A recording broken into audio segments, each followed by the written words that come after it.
So this is targeted to our members, and the point of it is to promote our deal of the day for our e-com. And all of these are e-com items that they can purchase online, and some of them also in store. And this is, again, a landing page, correct? This is an email. This is an email. And what do you want me to do when I see this email? I want you to purchase something. Ooh. That sounds so compelling, but what's the problem with that? Let's say it all together. What's the goal of an email? Get a click. So I ultimately understand that, and I think that's what you mean. But the reality is we got to think what would drive the most possible clicks, the most response from this email to the page where the purchase can happen. Does that make sense, everybody? All right, so I want you all to help me optimize this for a moment. Tell me your name. It's Drew? Drew. Okay. And Drew, and is this your colleague? No. Just, okay. And did you personally write the email? No. Good. No. Drew did not write this email. You will not hurt his feelings, all right? And all we want to do is in a lighthearted way, attack these. But it is important, and please hear me when I say this.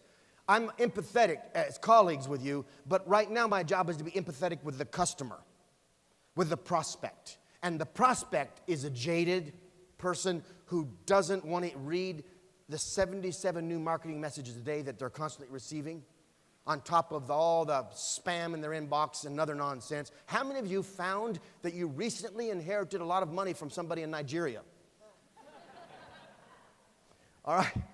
They're sort of tired of getting those emails. And the ones the ones I've learned to hate the most are the people that go on LinkedIn and get my name and say, "Dear Flint."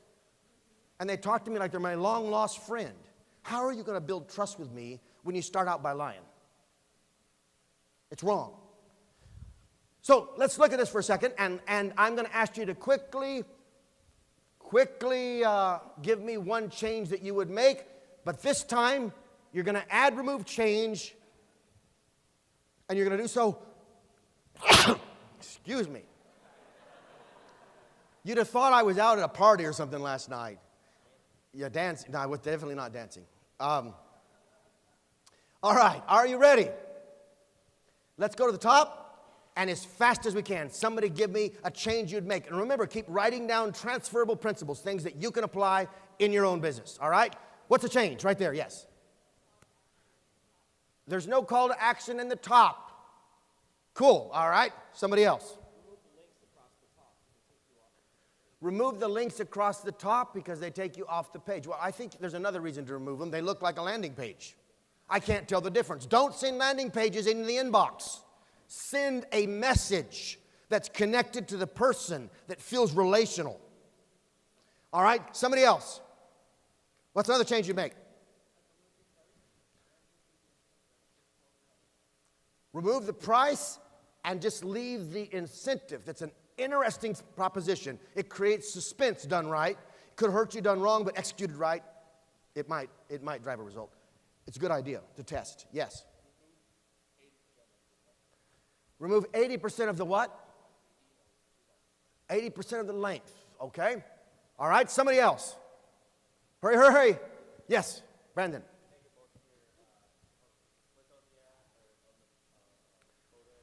Yes. Now, I want to get to a new page, and I'm running out of time.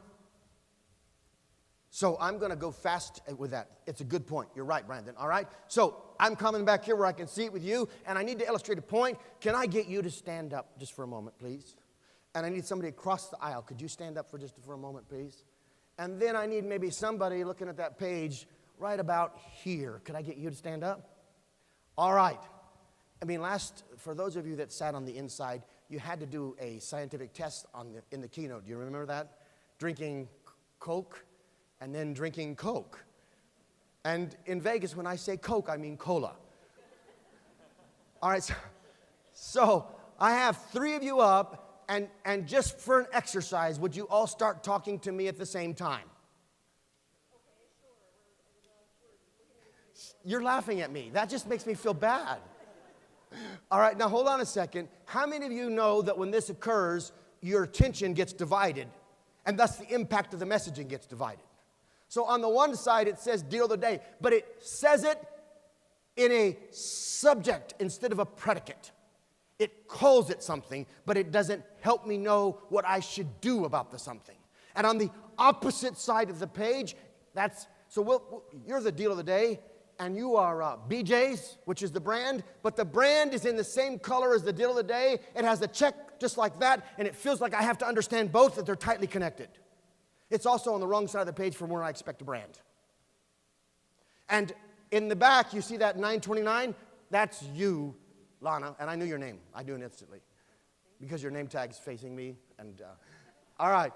So do we have a problem here? Yes, we have 3 messages coming in a disjointed way. They do not flow in a vertical sequence, and they're further obscured by the big imagery underneath it. So I can read the top of that, but I have to make an extra step of meaning.